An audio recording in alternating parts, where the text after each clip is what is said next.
Danny Cole heard the screaming before he saw anything. It was a high sound, like a child crying for help, and it came from somewhere down the river. He dropped his survey equipment and started running along the muddy bank. The Planet 4 was beautiful but dangerous. Its rivers moved fast and cold, fed by mountain snow that never fully melted. Danny had lived here for 3 years, studying the wildlife for the Colonial Environmental Agency. He knew these waters could kill. He pushed through thick bushes and came out on a rocky ledge above the rapids. There, caught between two boulders in the churning white water, was a small creature. It looked like a fox with silver-blue fur and large amber eyes. Its webbed paws scratched uselessly at the wet stone as the current tried to pull it under. Danny did not think. He did not calculate the risk or consider if the creature was worth saving. He simply jumped. The cold hit him like a punch to the chest. The water was so cold that his muscles wanted to lock up, but he forced himself to swim. The current grabbed him and tried to drag him downstream, but Danny was strong and he had swum in difficult waters before. He fought his way toward the trapped creature. The little animal saw him coming, and its cries grew louder. It was exhausted. Danny could see that it had been fighting the river for a long time and was about to lose. He reached the boulders and grabbed onto the rough stone with one hand. The current pulled at his legs, trying to sweep him away. With his other hand, he reached for the creature. It snapped at him weakly, too scared to understand he was trying to help. Danny spoke softly, the way he spoke to frightened animals during his surveys. He told the creature it was okay, that he would not hurt it, that everything would be fine. He did not know if it could understand him, but his voice seemed to calm it. He grabbed the creature by the loose skin at the back of its neck and pulled it free from the rocks. It was heavier than it looked, maybe 15 pounds, and it immediately wrapped its webbed paws around his arm and held on tight. Swimming back to shore with one arm was harder. Danny swallowed water twice, and his legs grew numb from the cold. But he kept going, kicking and pulling until his feet touched the riverbed. He stumbled up onto the bank and collapsed on the grass with the creature still clinging to him. For a moment, he just lay there, breathing hard and shaking from the cold. Then he sat up and looked at the animal he had saved. It was not moving much. Water leaked from its small mouth and its amber eyes were half closed. Danny had saved drowning animals before. He knew what to do. He turned the creature onto its side and pressed gently on its chest. Water came out. He did it again and again until the creature coughed and started breathing properly.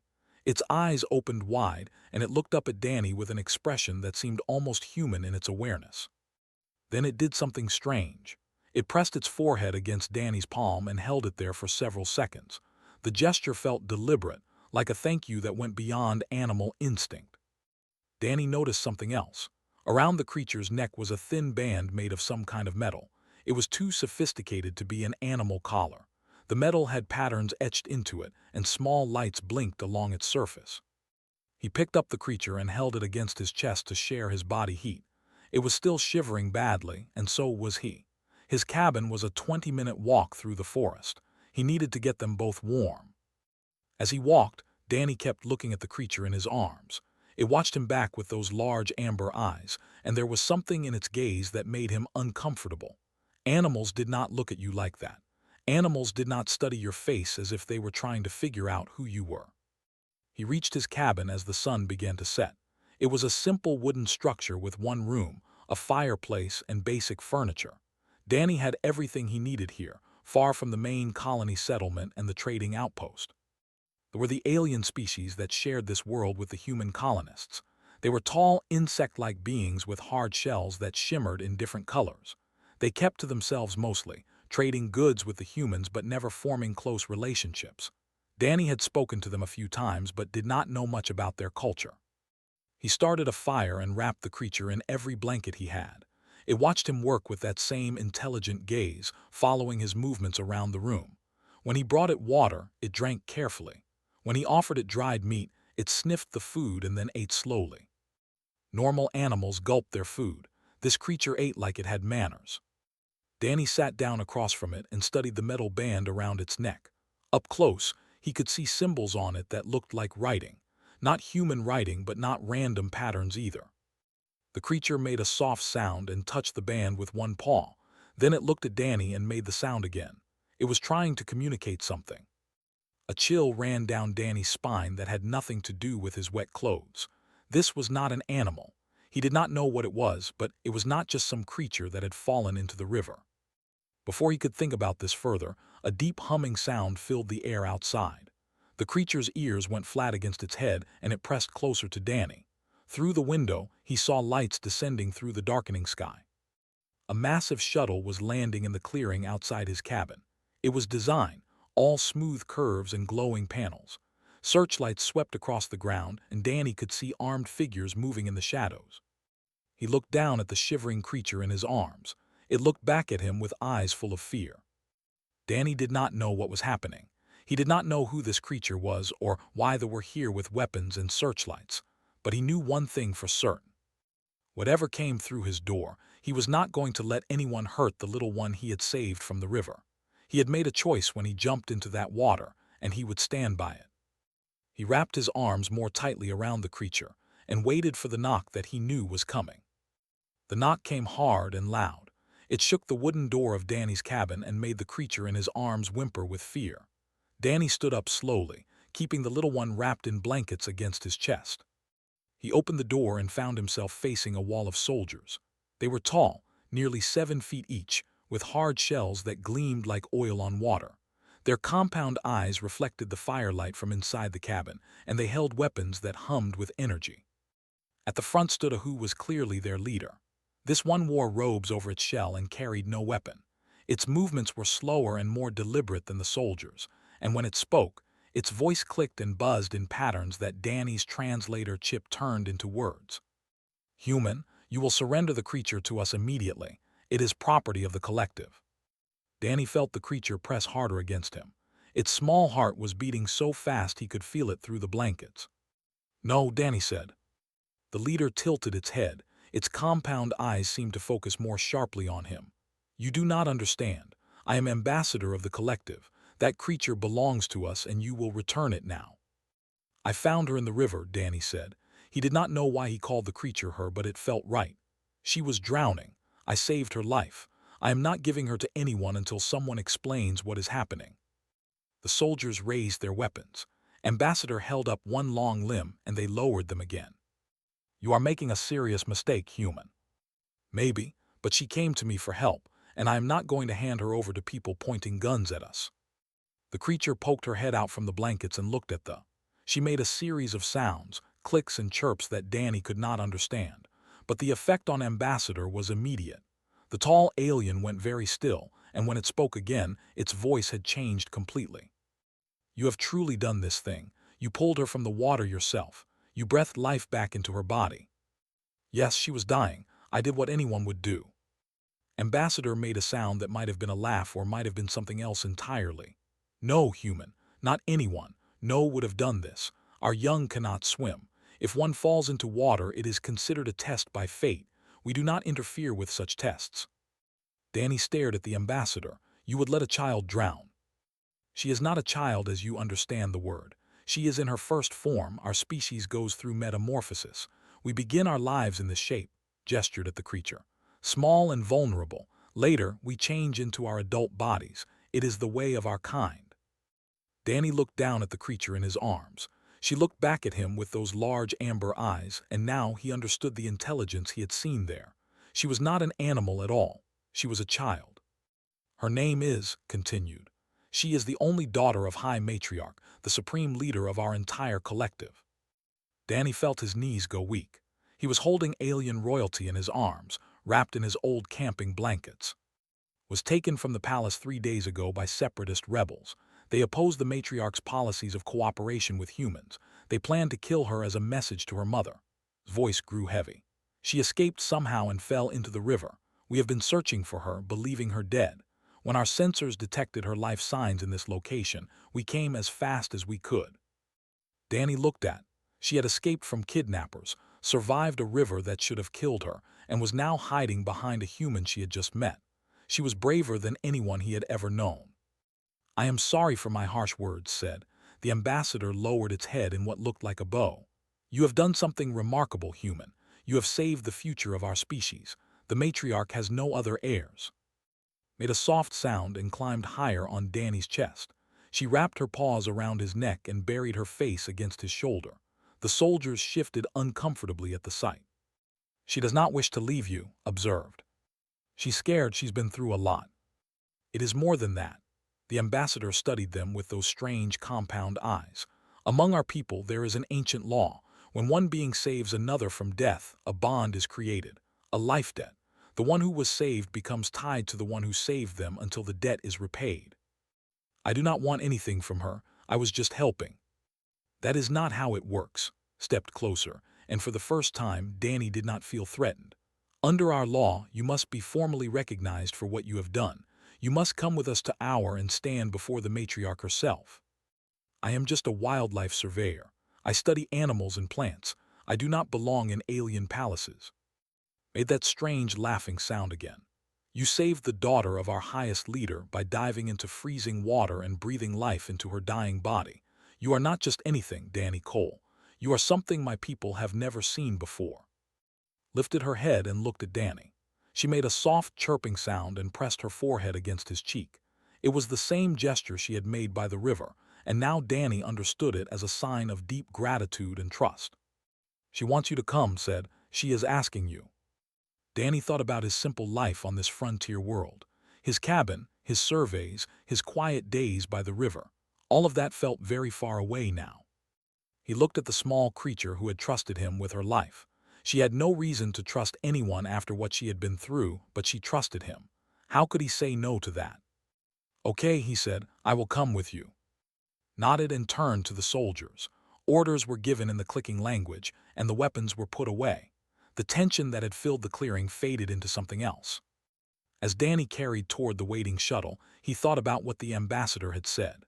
A human had never been recognized by the collective before. He was going to be the first, all because he had jumped into a river to save what he thought was a drowning animal. He had no idea that this was just the beginning.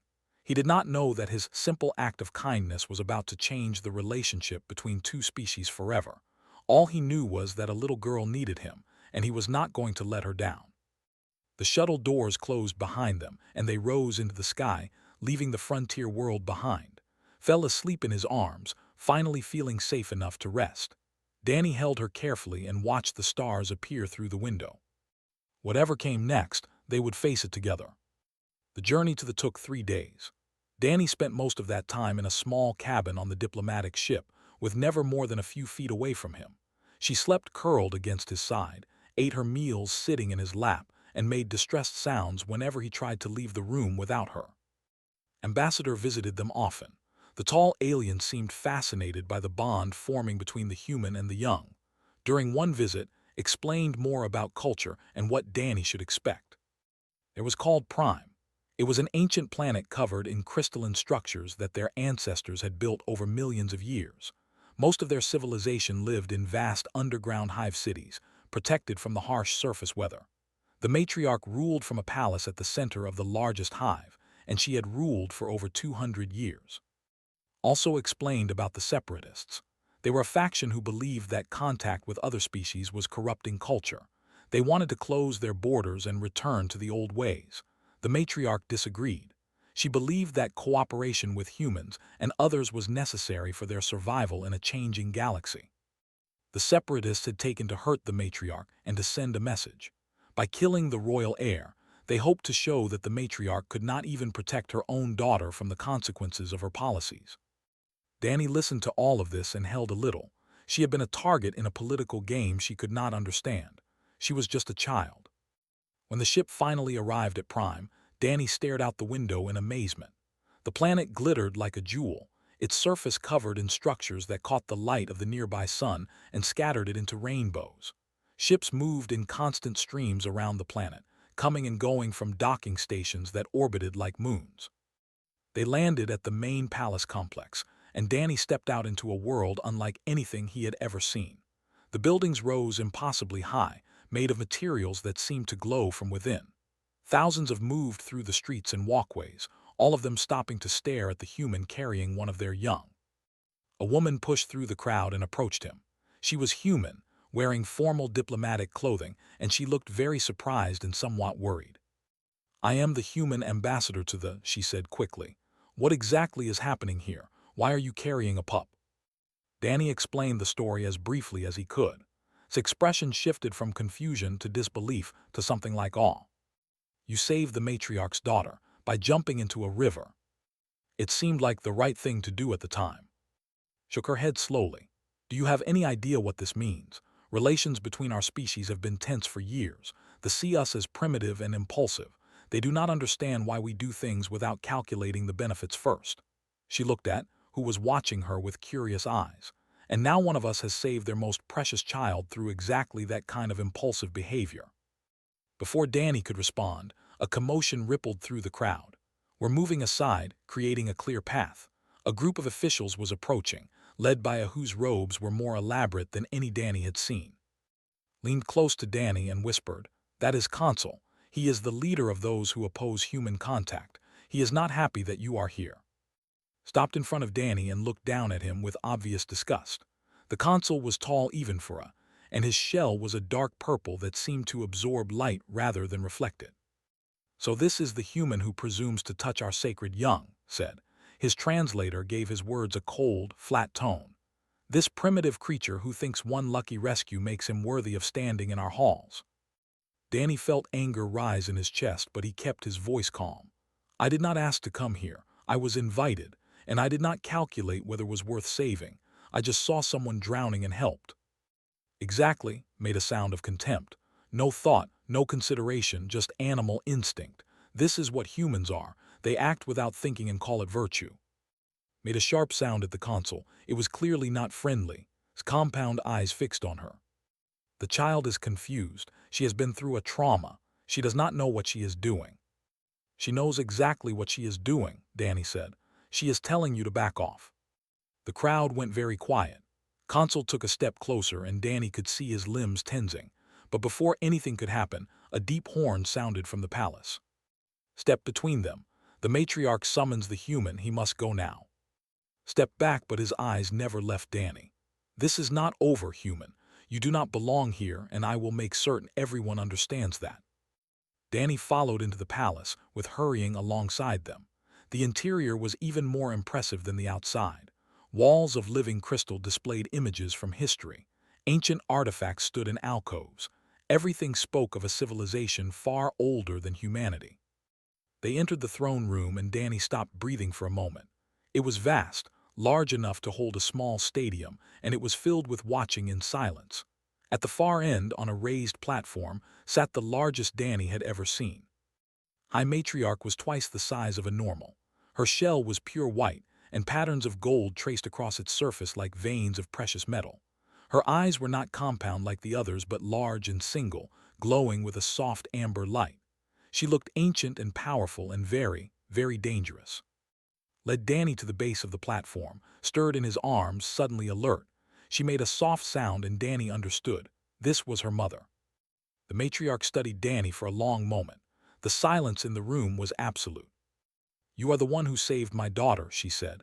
Her voice was deep and resonant, filling the entire chamber. "I have one question for you, human. Answer honestly, for I will know if you lie." Danny nodded. "Why did you save her?" He thought about the question. He could try to give a complicated answer, talk about the value of life or the importance of helping others.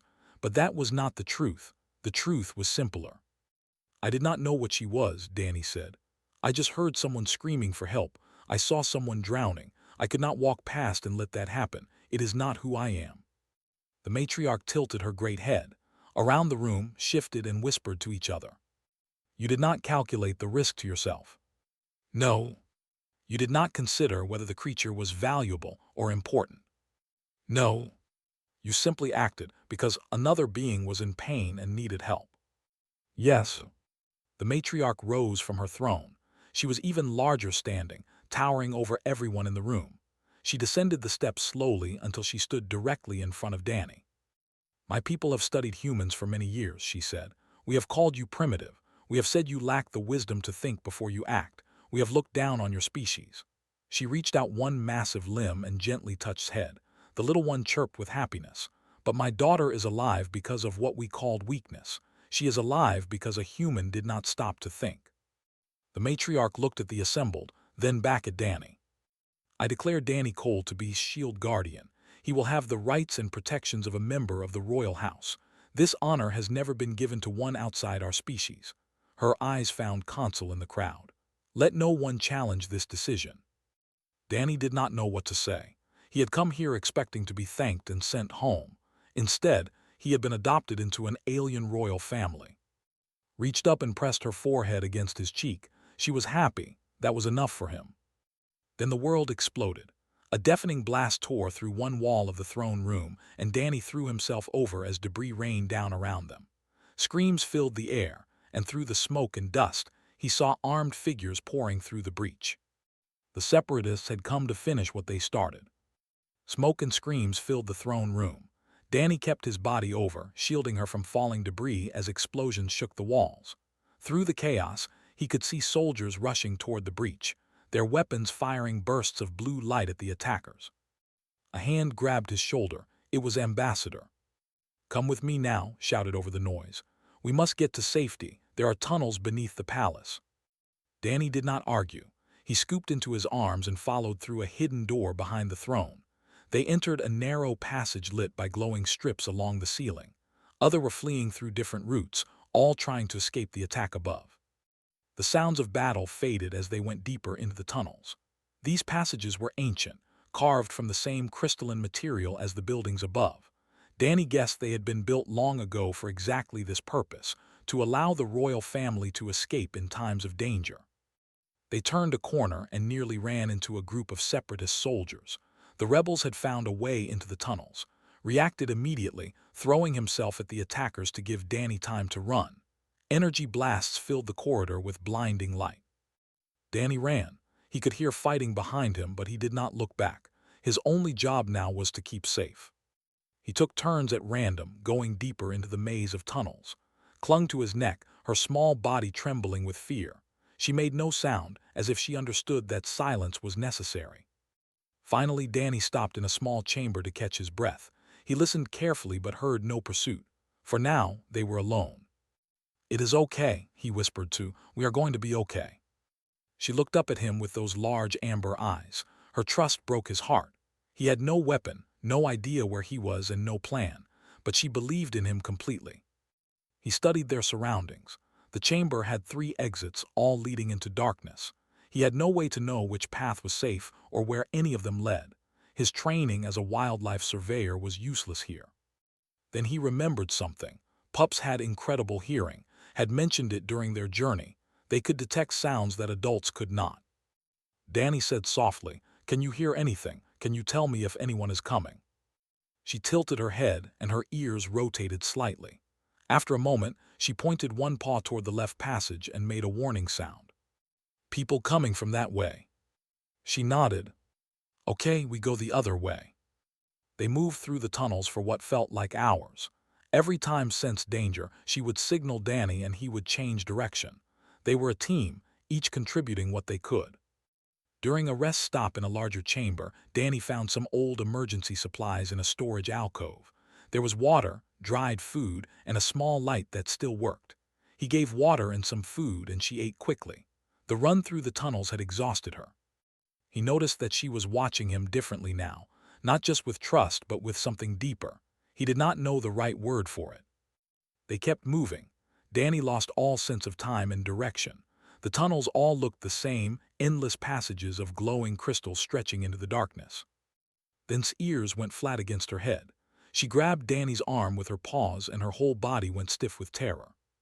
A voice echoed through the tunnel ahead. "There is no point in running, human. We have blocked every exit from this section. You cannot escape." Danny pulled behind him and backed against the wall. A figure emerged from the shadows. It was a larger than most, with a shell and eyes that burned with hatred. "I am Commander," they said. "I lead the forces that will free our people from the corruption of outsiders. And you, human, are the perfect symbol of everything wrong with the matriarch's policies." More separatist soldiers appeared behind their commander. Danny counted 6 of them. He had no chance in a fight. "You are going to kill a child to prove a political point," Danny said. "That is what you have become." Made a harsh sound. "The pup is not my primary target anymore. You are, a human, given the title of Shield Guardian, treated as a member of the royal house. This is an insult to everything our ancestors built. The commander stepped closer. When I kill you in front of her, the galaxy will see what happens to humans who dare to reach above their station. Danny did not move. He kept his body between, and even though he knew he could not stop them. You think saving one drowning pup makes you special, continued. It makes you pathetic. You risked your life for a creature you did not even know would be so foolish. That is not foolishness, Danny said. That is what humans do. We help each other. We help anyone who needs it. We do not calculate the value of a life before deciding if it is worth saving. And that is why your species is weak. You waste resources on the helpless. You form bonds with creatures who cannot benefit you. You let emotion override logic. Raised a weapon. It is time for you to die, human.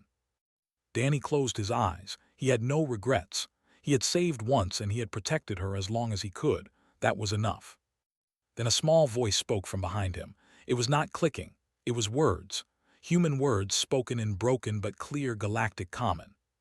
No hurt, my Danny. Danny's eyes flew open.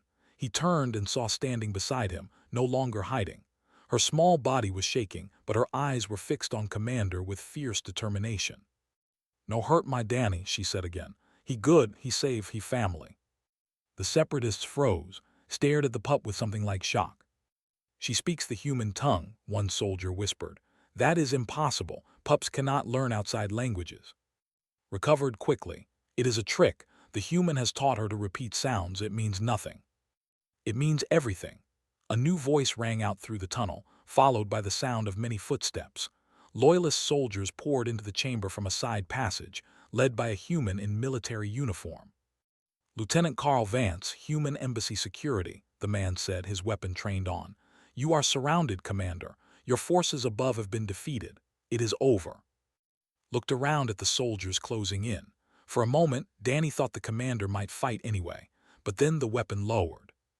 This changes nothing, said as soldiers moved to restrain him. The corruption will continue. Humans will poison our culture until nothing of the old ways remains. Carl Vance stepped past the captured commander and approached Danny. Are you okay? I think so. Danny looked down at who had wrapped herself around his leg. She spoke. She said words. I heard. Vance shook his head slowly. I have been stationed here for 2 years. I have never seen anything like that. Pups are not supposed to be able to do that. Looked up at Danny and made a soft sound. Then she said one more word in galactic common, simple and clear. Family. Danny picked her up and held her close. His hands were shaking now that the danger had passed. He had almost died. They both had. But they were alive, and somehow this little creature had found her voice to defend him. He did not understand what was happening between them.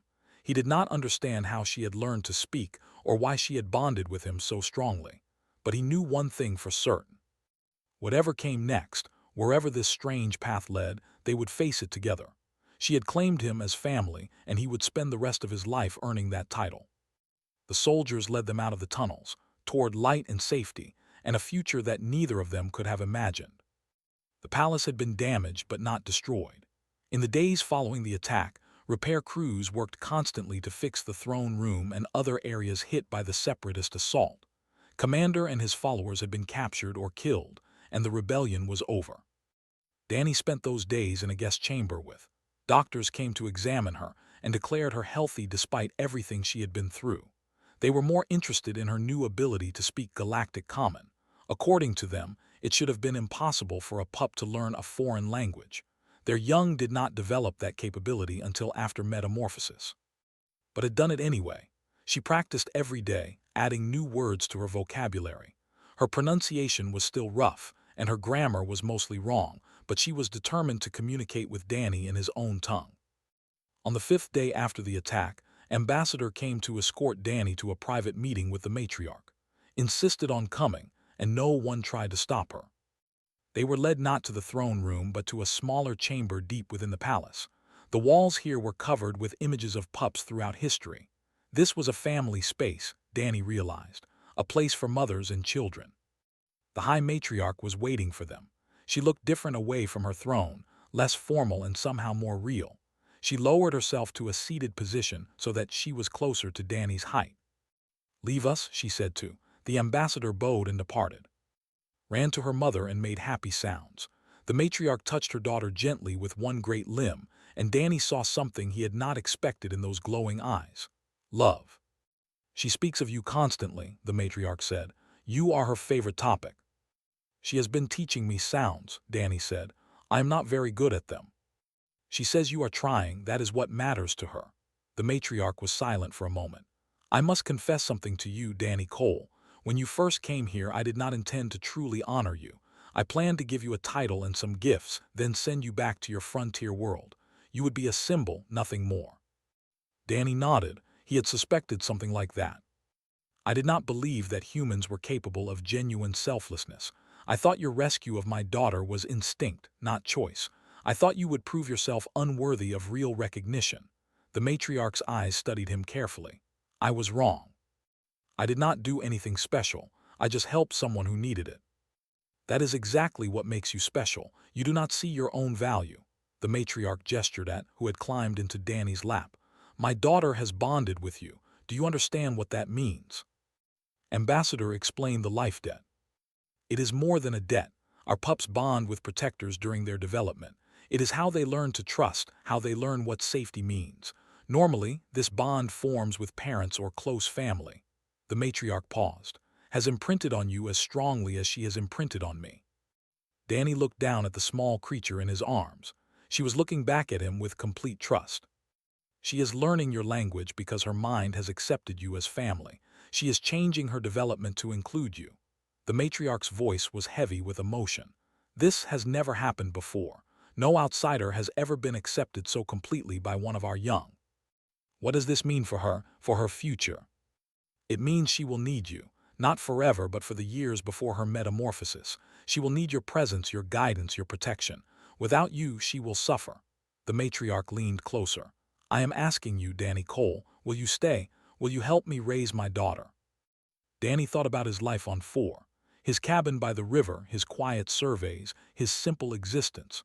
That life seemed very far away now, like something from a dream. He looked at, she was watching him with those amber eyes, waiting for his answer. She did not speak, but he could see the hope in her face. Yes, he said, I will stay. Made a joyful sound and pressed her forehead against his cheek. The matriarch made a similar sound, deeper and more resonant. Then it is settled. You will be given quarters in the palace. You will have everything you need, and you will help shape the future of my people, whether you intend to or not. 6 months passed. Danny learned more about culture than any human had ever known. He attended council meetings, met with scholars, and spent hours every day with.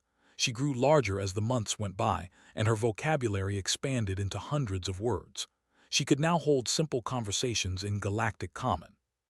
The relationship between humans and changed as well. News of Danny's story spread across the galaxy. Other species watched with interest as this simple wildlife surveyor became part of an alien royal family. It challenged assumptions that everyone had made about what was possible between different kinds of beings. On 4, a new cultural exchange center was built near the main human settlement. For the first time, and human children played together while their parents watched. Ambassador called it the Danny Cole effect, though Danny himself hated the name. One day, Danny returned to the river where he had saved. He wanted to show her the place where their story had begun. She was larger now, nearly twice the size she had been when he pulled her from the water, but she still could not swim well. Pups simply were not built for water. They sat on the bank together, and Danny watched the current flow past. It seemed strange that so much had changed because of this one spot. Danny said her pronunciation was much better now. I have question. Ask me anything. Why humans help, even when it costs them, even when there is no benefit. She tilted her head in the gesture of curiosity. My people do not understand this. They say it is weakness, but I think it is something else. Danny considered the question carefully. He had thought about it many times himself. I think, he said slowly, that humans learned something a long time ago. We learned that kindness is not a transaction. You do not help someone because you expect something back. You help because helping is the right thing to do. He looked at. Love does not require a reason. It just is. Was quiet for a moment. Then she leaned against him, her warm body pressing into his side. I am glad you jumped into water for me, she said. I am glad you did not think first. So am I. A shuttle passed overhead, returning from some journey. The pilot saw them on the riverbank and dipped one wing in salute. Danny waved back. He was still just a wildlife surveyor from a frontier colony. He still did not feel like he belonged in palaces or council chambers.